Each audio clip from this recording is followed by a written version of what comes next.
back to New England Nation, the Roundtable segment. We are here, whole crew.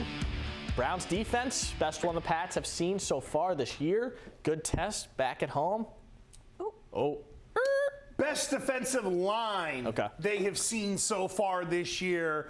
I don't know so much on the back end, but there's no question. You have a good D-line, you normally have a good defense, and the numbers bear it out overall for the Cleveland Browns. I just think they are very loaded up front, Sam. That is the challenge and the scary part of today. If those guys dominate, it's bully in the schoolyard. You're going to have to work around it versus being able to fight through it on some level. I think if you handle the defensive line, Drake May and their man-to-man, they will attack this Cleveland defense. So I think this group is good, but overall they're very weighted towards the front and that defensive line. Morgan, do you think that if the Browns D-line is able to stop the Patriots' run, is that a good or bad thing for Drake to have to throw it more? I don't think it's a bad thing when it's the Drake of the past few weeks that we've seen, but getting that run game going obviously helps Drake May. It helps his mobility as well. But I mean, we spoke to Josh McDaniels this week. He said it's not rocket science to get the running game going. It just took consistency, and they got in a rhythm early on with Ramondre Stevenson. Yeah, I think it really hurts them against a team like this. They're going to need to find different ways to run the ball,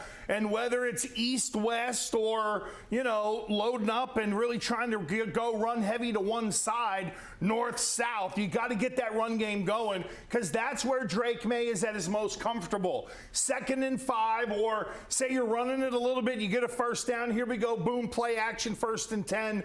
It's a 2-route throw for the kid, and it becomes really easy. So I think they do, even if it's not successful all the time, they're still going to have to stick with it. And if the D-line starts to dominate, Sam, I think this could end up turning into the old shotgun handoff like we used to see with Tom Brady and Kevin Falk in 2012. For sure, and you're an O-line guy, and I'll stick with you on this one. Who will the Browns attack on the O-line? Oh, they'll definitely try to get the matchups on Will Campbell. They're going to test him, especially when it comes to pass protection because of the short arms. Look, the last really good player out of Texas A&M was Myles Garrett. He's the guy who's going to line up on that side. I'm sure they're going to test the young kid, and why wouldn't they? I think the left side probably gets tested if Wilson's in there as well. They'll try to make those rookies think a little bit, but my worry is Myles Garrett just lines up and starts whooping people because he's good enough to do it. Yeah, he's very, very. Home advantage. Got to get it back, Morgan. 4-16 since the start of 2023. Obviously, the teams and the talent speak for a lot of that, but you got to take care of Gillette. It is.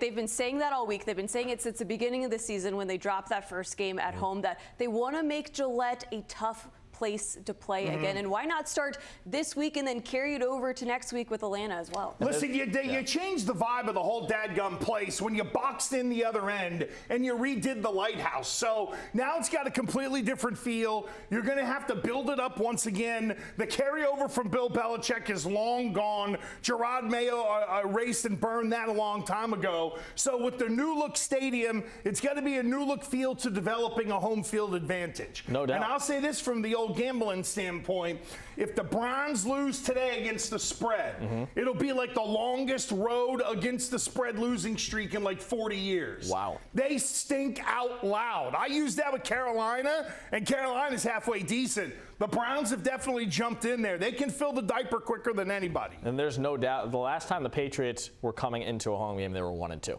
Now they're 5-2.